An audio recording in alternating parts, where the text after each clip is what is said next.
Bonsoir à tous, bienvenue en ce dimanche après-midi, dimanche soir pour vous, 5 heures de décalage horaire, des températures qui sont difficiles à supporter pour les rares gens qui garnissent ce village d'arrivée ici à Fort-de-France en raison des conditions sanitaires compliquées et un couvre-feu à partir de 20h. Il n'y a personne, quasiment personne, alors que nous sommes à moins de 48 heures de l'arrivée des premiers bateaux qui arriveront tout juste derrière moi. Il s'agit des Ultimes, puis des Ocean 50, s'en suivront les IMOCA et les classes 40. Le résumé de cette 14e journée de compétition de la 15e Transat. Jacques Vabre, la route du café.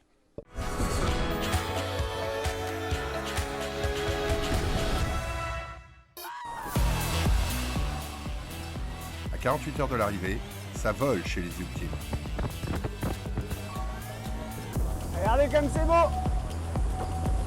À fond la caisse! Pas facile. Il y a pas mal de vagues en fait. On essaie de maintenir le vol. Et ça va pas mal.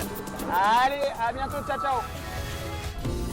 En IMOCA, derrière le trio de tête, c'est aux autres duos de contourner la marque de parcours de Fernando de Noronha et son décor de carte postale.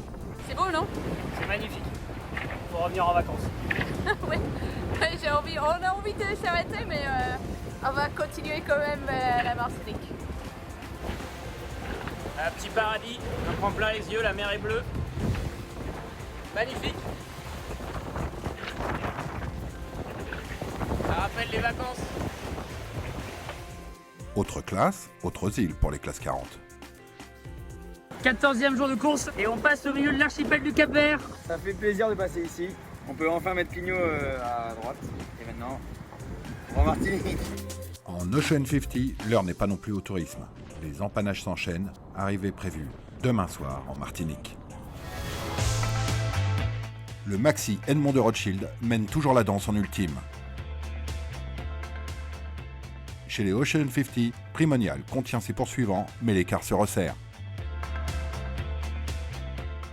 En IMOCA, le duo Ruy-en-la-Gravière conserve la pole position. Les classes 40, Renman et Volvo ont fait le trou avec le reste de la flotte. C'est un mano à mano sur l'Atlantique en direction de la Martinique.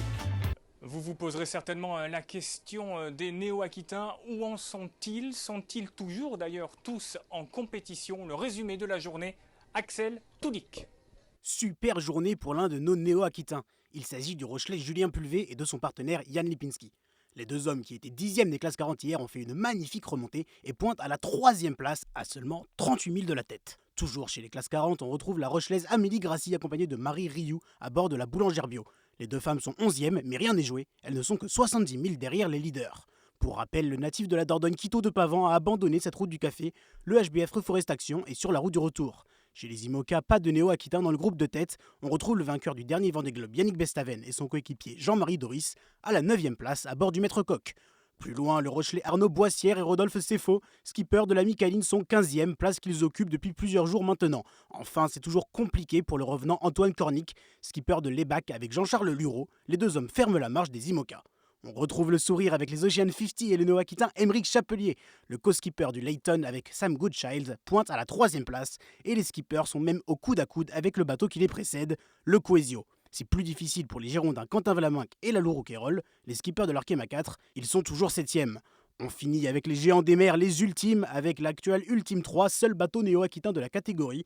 Yves Le Blévec et Anthony Marchand sont toujours 4e, loin derrière le SVR Lazartigue 3e, mais avec une avance confortable sur le Sodemo Ultime 3 qui ferme la marche. Merci de votre fidélité, on se retrouvera ce soir à Fort-de-France, demain matin tôt pour vous en métropole, avec les dernières lignes droites des 4 catégories en lice dans cette 15e édition de la Transat Jacques Vabre, la route du café.